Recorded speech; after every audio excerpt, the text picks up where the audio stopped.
Good morning. ఇవాళ క్రాంప్స్తోనే నిద్రలేచా. So ChatGPT recommended not to run but walk.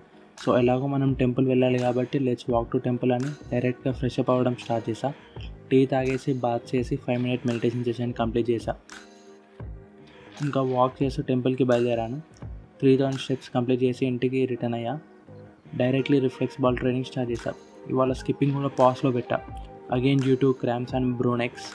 మొత్తం కాళ్ళ ఫ్రంట్ సైడ్ మొత్తం ఫుల్ పెయిన్ ఉండే, మళ్ళీ వెనకాల కాల్స్ కూడా మొత్తం సోర్నెస్తో ఉండే. సో ఇంకా స్కిప్పింగ్ అండ్ రన్నింగ్ని ఇవాళ పాజ్లో పెట్టా. After reflex ball session I started my workout session. ఇవాళ మండే, సో పుష్ డే. నేను ఇవాళ చేసిన వర్కౌట్స్ వచ్చేసి స్క్రీన్పై డిస్ప్లే చేస్తాను. ఇవన్నీ వర్కౌట్స్ కూడా నేను just 1 set for each workout చేశా. నేను ప్రోగ్రెస్ ఓవర్లోడ్ చేస్తున్నా. డైరెక్ట్లీ 3 sets స్టార్ట్ చేయడం నాకు అండ్ నా బాడీకి చాలా difficult task. As I tried to do it before but I failed. So ఇంకా దాట్స్ ద రీజన్. ఫస్ట్ మెల్లిగా 1 set స్టార్ట్ చేసి మెల్లిగా సెట్స్ని ఇంక్రీజ్ చేద్దామని అలా నా వర్కౌట్ సెషన్ని కంప్లీట్ చేశాను. Just 1 set per 1 workout. Muscles మొత్తం బర్నింగ్ సెన్సేషన్. నేను చేసిన మిస్టేక్ ఇన్ని రోజులు ఏంటంటే వర్కౌట్స్ మధ్యలో మొబైల్ వాడడం. బట్ మనం అలా చేయొద్దు. వర్కౌట్ అయ్యాక ఆ బర్నింగ్ సెషన్ ఉన్నప్పుడు వార్మప్లా చేయాలి. అంటే లైక్ హ్యాండ్స్ అండ్ లెగ్స్ని షేక్ చేస్తా కొంచెం ఏదో ఒక వార్మప్ యాక్టివిటీ చేయాలి. నేనేం చేసేవాడిని అంటే ఇన్ని రోజులు డైరెక్ట్గా ఫోన్ పట్టుకొని స్క్రోలింగ్ చేస్తూ కూర్చునేవాడిని. But it's wrong. సో మధ్యలో ఇలా షేకి చేస్తే మొత్తం సెట్ అవుతుంది. బ్లడ్ సర్క్యులేషన్ కూడా మంచిగా అవుతుంది అని నేను అనుకుంటున్నా.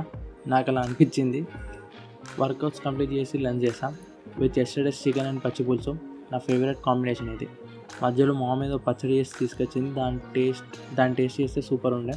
ఐ థింక్ అది కొత్తిమీర పచ్చడి. ఇంకా గట్టిగా తినేసా. మంచిగా చికెన్ అండ్ కొత్తిమీర పచ్చడితో చాలా వియర్డ్ కాంబినేషన్. తిన్న తర్వాత కాసేపు వాక్ చేసా.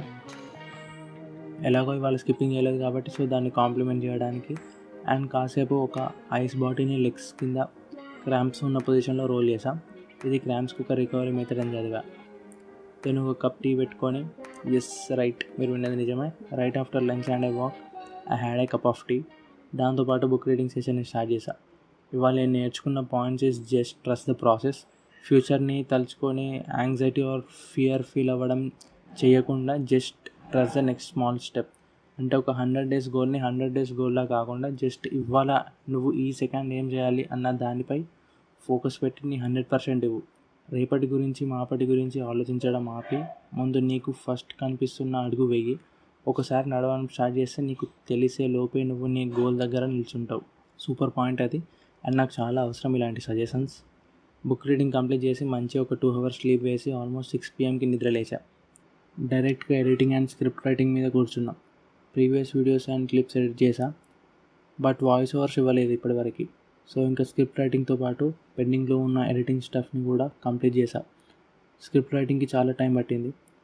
మధ్యలో ఇంట్లో ఖాళీగానే ఉన్నా కాబట్టి అలా బాటిల్స్ ఫిల్ చేసి మంచిగా చికెన్ పప్పు పచ్చడితో భోజనం ఫినిష్ చేశా. పప్పు ఎందుకంటే నేను తినేలోపు అక్కడ చికెన్ సూప్ మొత్తం ఫినిష్ అయిపోయింది. ఓన్లీ ముక్కలు ఇంకా బొక్కలు మిగిలాయి. But I truly enjoyed the meal. ఏవో కొత్త కాంబినేషన్స్ ట్రై చేయాల్సి వస్తుంది ఈ మధ్య. ఇంకా రిమైనింగ్ ఎడిటింగ్ స్క్రిప్టింగ్ సెషన్ని కంప్లీట్ చేయడం స్టార్ట్ చేశాం. అమ్మో చాలా టైం పట్టింది ఇవన్నీ కంప్లీట్ చేసేలోపు. ఇంకా at the end script writing and ఎడిటింగ్ని కంప్లీట్ చేసాం. సో ఇంకా వాయిస్ ఓవర్స్ మిగిలాయి, వాటిని రేపు సమాప్తం చేస్తాం. ఇంకా ఇవాళకి ఇంతే. మోస్ట్ బోరింగ్ డే అని చెప్పొచ్చు. ఐ థింక్ రేపటి నుండి ఏదన్నా ఫన్ ట్రై చేయాలి. అలా బయటికి వెళ్ళి సంథింగ్ న్యూ చూద్దాం. How my life moves forward. ఇవాళకి ఇంతే. రేపు మళ్ళీ ఏదన్నా ఫన్ యాక్టివిటీతో కలుద్దాం. Wish me all the best. So రేపు మళ్ళీ కలుద్దాం. బాయ్. అండ్ ఇంట్లో వాయిస్ ఓవర్ ఇవ్వడం కూడా చాలా కష్టం రా బాబు. ఎవరు లేని టైం చూసుకొని వాయిస్ ఓవర్ ఇస్తున్నా. ఇజ్జత్ అనిపిస్తుంది. సరే మళ్ళీ రేపు కలుద్దాం. బాయ్.